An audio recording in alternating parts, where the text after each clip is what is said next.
Hey, how my stars doing? It's Adrian with Starting Point. Today's guest star is Corey Barnes with Not Human. How you doing, Corey? Doing pretty good. How are you doing? I'm well, thank you. Thank you for participating in the interview with us today. Anytime. Thanks. So, explain to us what is Not Human. Well, Not Human's a clothing line. Started in 2010. We've been coming out with designs since then: shirts, t-shirts, jackets, hoodies, socks. You can got underwear, hats, all good stuff like that. The basics, the basis behind Not Human is be different, stand out. So that's why a lot of our designs are loud and graphical and bright. And you see a lot of neon colors and try to express yourself with the word Not Human to be different from other human beings. It's kind of the root of it. I like it. I like it. So, when you came up with Not Human, the name, where did Space Station come from? Space Station, actually, that one's from my business partner Tevin. But we were coming up with that. We just sat around and tried to think of a name for a store, and there's a lot of generic store names out there, and someone threw out the name Space Station, and we didn't think it'd be a good name, but then we kind of said it, and it kind of stuck, and we just went with it. I like sounds it. like a good spacey kind of feel that goes with the word Not Human as well. So. Yeah, and you guys are rocking it like a rocket. You know what I mean? So, yeah, I like it because it's a play on words. So, yeah. So, you started your Not Human in 2010, but how long have you been in the fashion industry? Well, me personally, I do all the business side of it, so that's about when I got into it. My business partner was in it about a year before. He actually went to school for fashion design at K-State, and so probably about 2009, I'd say. 2009? Okay. That's what's up. Okay. Do you consider yourself a clothing manufacturer or a retail store or both? Well, up until we opened up Space Station, we were just a manufacturer. We'd actually mainly get blanks, print on them, and sell on our online store. And then now that we've got a retail store, obviously we're a retail store and a manufacturer, so a little bit of both. It's best of both worlds, I'd say. I like it. You carry other people's clothes? Oh yeah, we've got over 15 different brands in the store now. We started with probably about 9 in the store. A lot of them are from Wichita. We like to showcase artists that are here in town, just to get local support. Especially helps the store get kicked off, bringing people from around here to help their friends and everything. I like that. So how does your networking go along with, since you bring in local artists, so how do you go about networking to make that happen? It's all about social media. Everything from Facebook, Instagram, to Twitter. We got a little bit of Pinterest. I haven't really got into that as much, but it's all social media based. Okay. That's what's up. So when people come in and they want to put their stuff in your store, how do you go about approving that? Or do you have to pay? Is there a sitting fee? How does that work? Well, it just depends brand to brand. We take a look at the brands and say, is this a good fit for the store? Does it go along with the other brands? Is the quality good? It doesn't take much to go to Walmart, buy a blank T-shirt, print on it. We don't want stuff like that. But if people put their heart and soul into it, put some creativity into it, and put some effort into it, we're always willing to take in some brands. Really, there's no guidelines. It's just do your thing and present well. I like that. I like that. Would you say this is kind of like a hip hop urban store? I'd say it's an urban store. When I describe it to people, it's definitely an urban streetwear retail store. We sell Jordans and Kobe's and a lot of dead stock shoes, and that kind of goes along with the theme of the clothing we've got. So yeah, I'd definitely say urban's right up our alley. Yeah, I like it. I like it a lot. I did notice that you guys have on your website, on Facebook, I seen that you guys do like a raffle. You guys do that weekly? Yeah, we did a raffle for the first couple of weeks. We plan to do a couple more raffles, either with shoes or with clothes. Mainly it was to bring people in, and that's one reason that we did that, and it worked really well. So we can plan to see a couple more raffles coming down the pipeline here pretty soon. Okay, so future goals? Future goals, definitely expand the store as large as possible, possibly move into the mall. We want to franchise maybe into Lawrence or Manhattan because they also need a store like this. I know Wichita didn't have anything like this, and that's why it's so successful so far. But yeah, that's our goal, is to create another store and just get this as big as possible. I like that. I can see you in the store. When I walked in here, my first thought was kind of like, like PacSun, like you have your own look. Like I know I'm not going to go somewhere else in the mall and find something like I would at PacSun. Just like how I know I'm not going to find something else like this here and anything else, like at another store here. So I thought that was pretty cool. Yeah. So, did you have help funding your dream how did you go about funding this? Oh, I mean, we talked to an investor, pitched our idea, and he Really? bought into it, and it's going pretty well. I mean, within the first 3 months, he's very happy. He's very pleased with what he saw. So we've definitely had financial help, though. I mean, Really? you need money to start a store. I mean, don't get me wrong, clothes are not cheap. So how do you go about finding an investor? Really, it's all networking. I mean, part of it comes down to networking, and I mean, we've been around for 6 years, so there's a lot of people that were interested in investing. We've had a lot of people pitch their ideas of being an investor with our company, and it's just kind of like, I'm not sure, but we found the right one, found a good match, and he actually helps along with the store.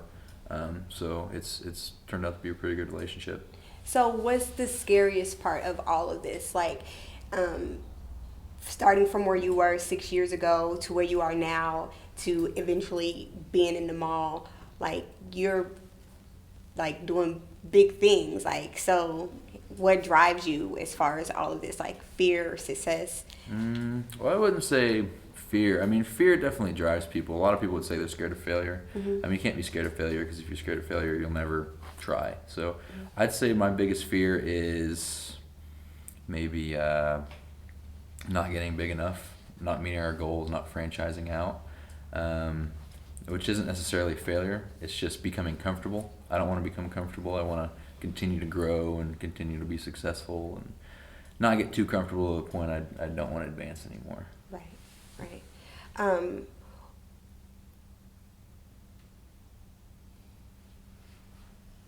What have you done recently to proactively achieve your goals? Well, obviously, I mean, we opened the store January. That was a big step for us. I'd say we're expanding on the products we're making. We're growing the displays that we have. We've got, since we started with, a handful of inventory, and now I'd say it's probably 4 or 5 handfuls of inventory. So we're definitely growing in that aspect, and that just goes along with the growing the business as a whole. And so I'd say that's probably right in line with our goals for growth. Awesome. What do you wish that you would have known before starting your clothing line? That clothing is the most populated market out of any business. Is it? There are so many people that can make clothes because it's just so easy to get into. I mean, like I said earlier, you can take a shirt from Walmart, print on it, make a clothing line, put it on a big cartel site or a Shopify site, and boom, clothing line. And so there's a lot of people that do that. Hence why there's tons of clothing lines here in town, and there's just a lot of competition. And to stand out from the crowd, you got to have something unique, and you got to be really into it. You got to put a lot of time into it, and it starts off as a hobby, I'd say. And a lot of people think that they're going to get in there and it's a get rich quick kind of thing. It's not. So that's one thing I wish I knew. But it's fun along the way. It's fun, so I think it's worth it. Yeah, I would say so too. You said that people think it's a get rich type thing. So from where you started to where you are now with wanting to open a store in the mall financially, like what advice would you give someone with how to maybe prioritize that, like making sure that their money isn't just going everywhere when it comes to fashion, since it's so... Well, one thing that I see a lot of people do is they get a cool design they think is awesome. So one design is great, but you need a lot of different designs. And not only that, but people will go get 100 shirts made for their first batch. That's the number one downfall of every clothing line, is they'll get too much of one thing made and they'll sit on it forever. You may think that you can take 100 shirts and sell it real quick. It doesn't work like that. There's probably a certain target market, and you got to find how many people are going to want that design, how many people want this design, how many people want that color, how many people want this size. You got to plan and prioritize that kind of stuff. So, I mean, my advice to anybody that wants to do it is plan it out right and put a lot of thought into it, and really get on Instagram and social media and see what people are wearing, see what people want, and then kind of go that route. When did you first put your things out on social media? It would have been in 2010. I mean, we were definitely on Facebook in 2010, so we've been on there for 6 years. Did you wait until a certain point to put your stuff on social media? Because I know a lot of people who are, trying to up and come with things like that, and they'll put their stuff out, and it's like, what is that, or what are they doing? And it's just like, when is a good time to put your business out on social media? I mean, we hit the ground running. I mean, right when we got our designs, we put it on social media just because that's the easiest way to get in contact with everybody. We took our first release, which is about 12 different designs, and we took really high quality items and put it on social media, and it sold like hotcakes. So it sounds like you didn't even have a chance to let fear sit in with anything it is that you're doing. No, because I mean, like that piece of advice I gave earlier, I mean, we planned it out and we said, hey, people want this. They're going to like these designs. These are cool designs. They're different. They stand out. And we didn't make too many of them. So they sold out and they're exclusive. Exclusivity is one big thing that people want to look for. I mean, just like this store, we get, limited quantities of every size, just so you don't go to you don't go out to the bar and it's like, hey, that guy's got the same shirt as me. Yes. Hey, those are the same pants. Where'd you get that? Oh, Space Station. Well, we don't want that happening. So, got to be exclusive. Yeah, I like that. What would you say is the secret to your success? Just keep driving. Don't give up. I mean, there's a lot of times where you want to, but it's really all about the effort you put in, and the effort and what you'll get out of it from that effort. It all rides on how hard you try. Yeah, I like that. I like that a lot. There's a lot of people in town, like we heard about you. We've seen you on social media, but we had a couple of people actually on the show that recommended you, that, said that they would like to see you on the show. How does that make you feel? It makes me feel pretty good. It makes me feel like the networking and marketing is getting out there pretty well. And I mean, it definitely gives you butterflies in your stomach when people say, I want to hear them talk about what they do. I want to hear how they're doing it. So it feels good. That's good. Who would you like to see on the show? Probably, I'd probably like to see Marcus Tuggle with Mute Haters. It's another clothing line here in town. I like what he's doing. He's got some good things behind him. Or Bad News Company. That's another clothing line here. I've heard of them. We do sell some of their clothes here, and they're up and coming clothing line as well. And I really like both Mute Haters and Bad News quite a bit. Do you guys do sponsorships at all? Yeah, we do sponsorships. I mean, we just signed a sponsorship with the EFC, which is Evolution Fighting Championships, which is the MMA fighters here in town around Kansas. So we're going to be sponsoring that group in those events, doing booths over there. Yes, Landshark. Landshark. Yeah, he mentioned you. How do you go about sponsoring? Really, we just see how much influence they've got on social media. I mean, everything we do is based on social media. So you have a lot of followers, or people are talking about you, or we hear about you, more often than just one time. We may branch out to you, or if people branch out to us, one thing we look at is, what's their style? Like, who do they talk to? Who follows them? Who looks at them? Because, it's all about, with a sponsor, who their following is. Yeah, that's awesome. So, you guys do sponsorships. You sell clothes, shoes, and underwear.